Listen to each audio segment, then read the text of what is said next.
Shabbat Shalom. What's your character about?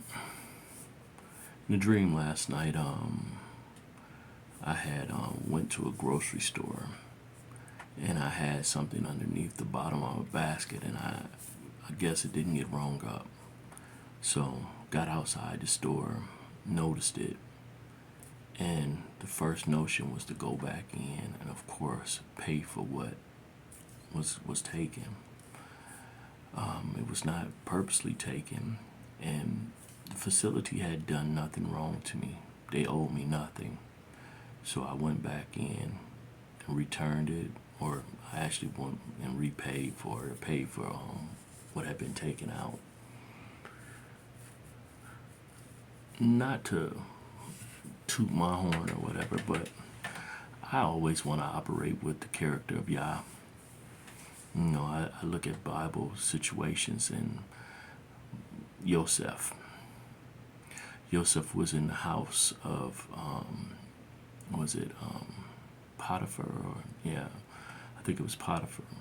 And Potiphar gave him over, to everything in his house. He basically was over everything. Now, with that, Potiphar would leave him there, governing over his house. Potiphar would leave him there with his wife. But the wife, she took a liking to Yosef, and she kept on trying to engage with him carnally. Now, this man, Yosef, he was raised up by Yaqub, or Israel, so he knew that was a violation to lay with another man's wife. So he was not even entertaining that at all. But it got to the point that, she kept pressing and pressing, and he would escape and escape. And the last time, she basically grabbed his garment. And then she went to Potiphar and said, your servant tried to rape me or try to take something from me. And so, of course, Joseph ended up in prison for that. And he, being a dreamer, was able to get out of that by, sharing the interpretation of a dream, but it took many years. Yosef had the character of Yah. Now, another scenario or another situation later on, you have the prophet basically being sought out by Naaman. Naaman had leprosy. And so he was sent to the prophet, and the prophet basically, it was either Elijah or Eliah, one of the two, I can't remember, but I do remember his servant. So he basically told Naaman, the prophet did, hey, go bathe in the Jordan 7 times, dip in there 7 times. Now, the Jordan was not seen to be a clean, or, it wasn't the most sanitary of waterways. It's supposed to have a smell and everything like that. And so Naaman, could I go to another water mass and dip in that? No, it's like, no, go to the Jordan River. And so when he did what he was supposed to do, his leprosy was healed. So he was basically he was gracious, he was overjoyed.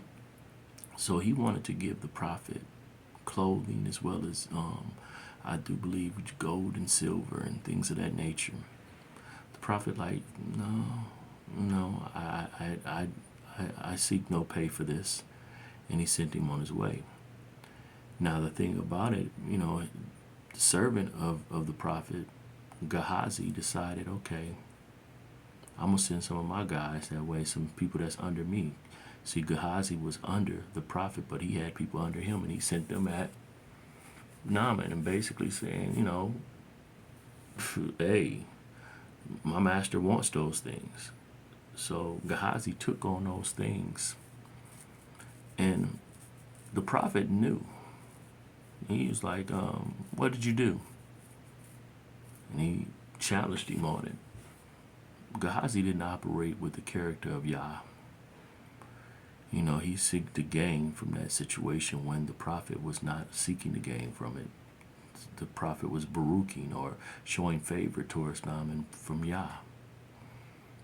Now Gehazi basically ended up with his whole generations after him suffering due to him.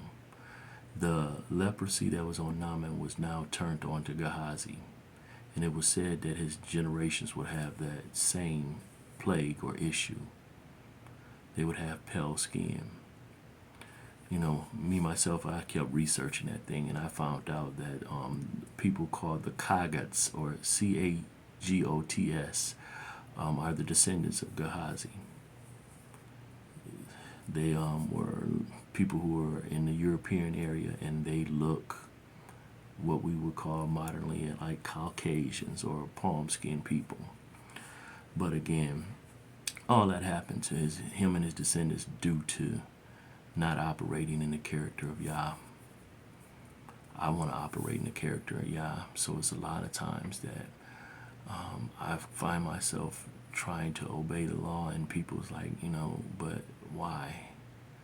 They weren't righteous towards you, or they weren't this or that, and I'm like, but Yah has not told me or allowed me to act contrary in this situation. So I go forth and still act honorable, even when sometimes people are dishonorable towards me. And for that, sometimes when I'm talking about it, or if it gets discussed, some people see me as self-righteous, and I'm like, nah. I know my beginnings and how messed up I was, and how I don't even deserve Yah's attention at all. But yet Yah has always told me, I'm your father. I didn't have a natural father that was active in my life, and the many men that were sought after to be stewards over my life, they abused their authority, or basically pulled a Gehazi on me. Well, they didn't operate with the character of Yah. I may have humbled myself or came under different men, but they were not always honest. They didn't operate in integrity, and thus when I operated in integrity and things of that nature, it made them feel uncomfortable. It made them feel as if I was trying to come for their spot when I was willingly sitting under them. But in that, I would still ask questions and seem to be challenging them. And Yah's never been one that's been uncomfortable with challenges. Gideon challenged him many times to say, make this rug wet, make it dry. Or, you have Job, or some call him Job, basically, was asking him many questions and stuff. And, Yah had to put him in his place and let him know that I created all this stuff. You weren't there in this time and this time, but Yah has never had a problem with us questioning. But those that represent him often have issues with us questioning him, because they don't operate in the character of Yah. They're actually hirelings, and they are workers over the sheep, and a lot of times they rather eat the sheep than protect them. I happen to be a sheep that people try to eat, and yet I'm still alive due to the Father. But I'm not one to look after or follow myself, but I'm going to keep following Yah. Yahusha has given an example for sons of Yah, and I claim and believe myself to be a son of Yah, so I'll follow that example, all the way leading towards the Father.